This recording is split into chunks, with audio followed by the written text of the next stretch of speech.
My name is Ed Story, and we're in Baan Ta Klang, Surin, Thailand. It is northeast of Bangkok and is home to some 300 elephants and about 700 to 800 people.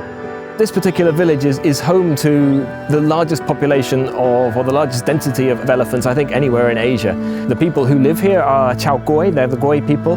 They've been living in this area and looking after elephants for probably 2,000 years. We came here first after encountering many of these elephants in other places in Thailand where we've played elephant polo. So it was like coming home to us, to come to the source of all these elephants, and we're trying to make a difference.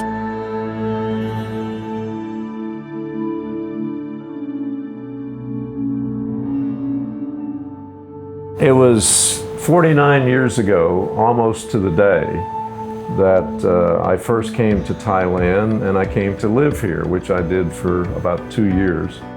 And about 12, 15 years ago, we started riding elephants. And then subsequent to that, a good friend, Jason Friedman, came up with the idea, the concept of what was done in Thailand in the King's Cup of playing polo on elephants.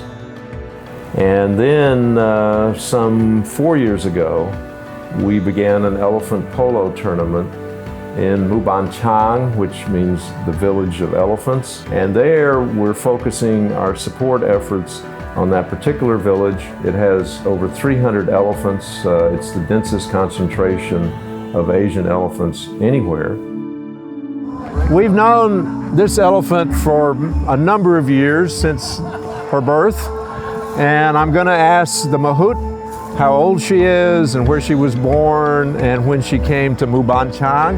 So ขวบกี่ปีนะช้างนี่นะอายุ10 ปีก็10 ปีนะ She's 10 years old แล้วเกิดที่ไหนเกิดที่เชียงรายครับเชียงรายที่ Chiang Rai in the Golden Triangle. So we met this elephant as a little baby 10 years ago, and after, it's Kun Jason Friedman's baby. He had nothing to do in the birth or anything, but he ran the facility where this elephant was created. So, แล้วมาบูบันชัง3 ปีแล้ว So they came to Baan Ta Klang 3 years ago, and actually we were here 3 years ago, and the elephant recognized us and Kun Jason. It was a spiritual moment. And if you'll notice, the elephant's interested in the bananas, but when we came up today, the elephant smelled us to see and recognized us and did so, which is something about the intelligence of an elephant. It's a wonderful elephant. We rode her early today. She had fun and she was tremendous.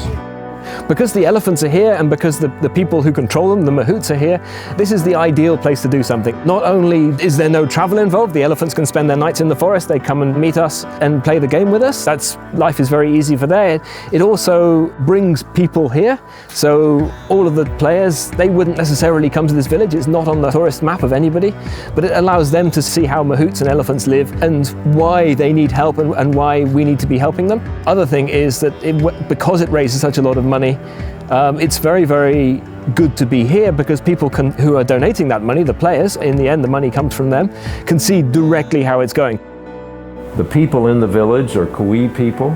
They're an ethnic hill tribe group that live along the Thai, northeast Thai, Cambodian, Lao border, with the majority of them living in Thailand.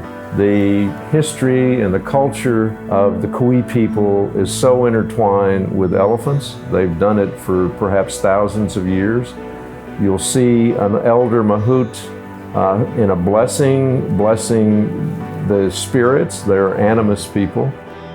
They're people who stay pretty much to themselves. They have their own language. Most of them, in fact, do not speak Central Thai. So it's quite unusual to see fluent Thai speakers struggling to communicate with these people. And if anything, they might speak Isan, a Northeast language, but our mission is to give them English-speaking capability so the children have an option about what they do with their lives, where they go, and a brighter future to help sustain their elephants. When you see the children dancing, They are more than likely wearing the silks that their mother or auntie created. It's deep in their whole tradition, and some of the dance moves are quite similar to that of the Thais or the Khmer and the Cambodians. But the Kui people have their own little elements that they do. They create their own headdresses out of palm fronds. And if you'll just see their actions, their moves, it has its own spirit, which is deep in their whole culture.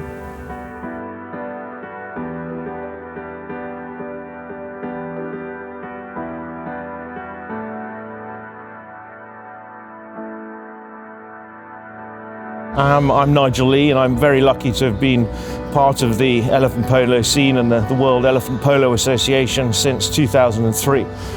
This is my first time in Thailand, and the first time that we've played polo up here in Surin, or that I've played polo up here in Surin. If we look at a comparison between the two, I think the best comparison is the care for the elephants, the mahouts, the attitude of the mahouts. The culture is actually remarkably similar in their love for the animals, their husbandry, and their absolute engagement with the players, with the spectators. In terms of people, there are a lot of people that have played in 2 or 3 of the world tournaments, and they thoroughly enjoy it. But the great thing about this sport is the eclectic mix that come every year to one of the tournaments. There's a loose thread of those who come each year and keep it going and keep pushing it on and keep the sponsorship rolling and keep the money coming towards the elephant conservation. But the great thing that we all really adore is meeting the new people that come through, finding out what their interests are, and most importantly, how did they get involved and what are they actually wanting to get from the tournament. And the recurring theme from what they want is to do some good for elephants. Hi, my name is Wan Visa. I'm working at Citibank as a country marketing head. And this is the 3rd year that Citibank joining elephant polo in Surin. And one thing that we continue sponsor the elephant polo because we feel like elephant is the animal for Thailand. So we feel like it's like Citibank is an US bank, and then we would like to return back to the community. So elephant is one of the animal that is relevant to Thai people. What Ed Story has achieved here, which I think a lot of people have failed in many charitable endeavors, is he has created something that embraces the whole community, so that whilst we all love the idea of giving money to elephants to see a future for the elephants, if you can actually give money to the community and build something long and lasting by educating the children of the families that own elephants, suddenly you have something that is sustainable, that encourages the families to respect the elephants, allows people to come in and do projects, and some of the people involved in what goes on here really have done some amazing things. A lot of people say, well, why do you want to ride an elephant? Why do you need to play polo on elephants? Why do you need to do these things? These 10,000 elephants all need to eat 250 kilos of food a day. The people who've looked after them have looked after them for generations and generations. And even if there were enough wild to put all the elephants back into the forest and let them go wild, which there isn't, we would still have to deal with these. For the 10,000 elephants, there are 10,000 mahouts and mahout families and religion and tradition and everything else. So it's very important that we continue to find ways in which mahouts and elephants can continue to work together that don't harm the elephants and give the elephants some enrichment and a chance to do things other than just be on the chain all day, because that seems to be how they live at the moment if you're not doing something with them. And also to start to work within the population to meet the people so we can open a dialogue with them and see which direction they want to go. Our focus is one of education for the children, veterinarian care for their elephants, and providing additional facilities to the secondary school, Changbun Witya.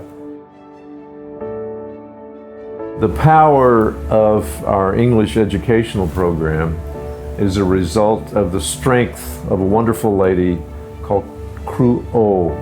And when she speaks, people listen. Her enthusiasm is obvious. She's dedicated, and she has made this the great success that it is. When any elephant event occurs, particularly elephant polo, the children will portray the whole Krubaya experience of capturing elephants in their dance routines. And you'll see children dancing, one representing an elephant, one representing the Krubaya, the capture, and they will be riding presumably in the forest to capture wild elephants, and that has not happened for many, many long years ago.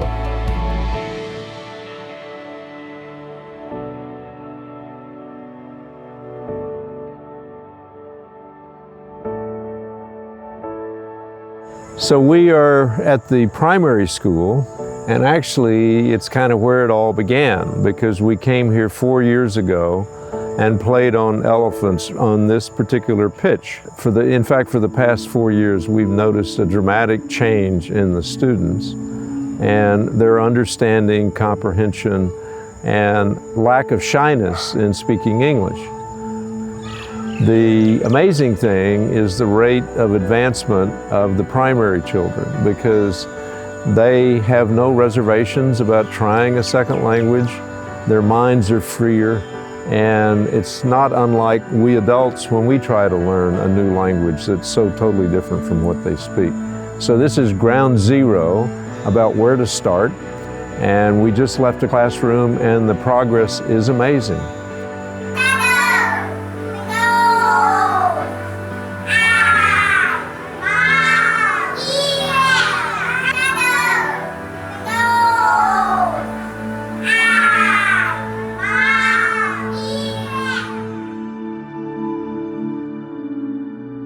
The fantastic thing here is the support for the local school, which I think was 296 out of 296 schools in a league table. And over the last 2 years, with the money we've been able to put in for the English speaking, it's now come up to about 96, 97. Normally, the students here wouldn't have an opportunity to speak with a native speaker or learn English from a native speaker.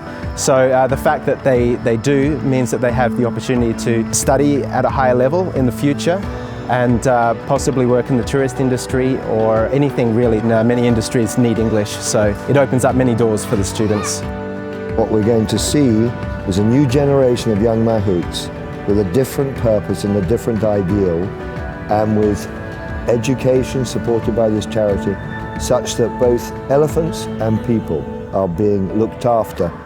If you're the son of a mahout, pretty much for 2,000 years you've become a mahout. That's been your destiny, that's what you've done, that's what your religion is. If you're the daughter of a mahout, you end up marrying a mahout. But what we're trying to do here is to give some education to both the sons and the daughters and expand their horizons a little bit, allow them to, if they don't want to be a mahout, okay, they can go and do something else. They have the education to be able to do that. If they do become mahouts or mahouts' wives, then they can speak for themselves. They can deal directly with whoever comes to ride their elephants and maybe take out the middleman and better look after their elephants. Our objective is to give the children options, whether they stay here, go on to college, leave and seek other professions, to improve the sustainability of their lives and that of their elephants.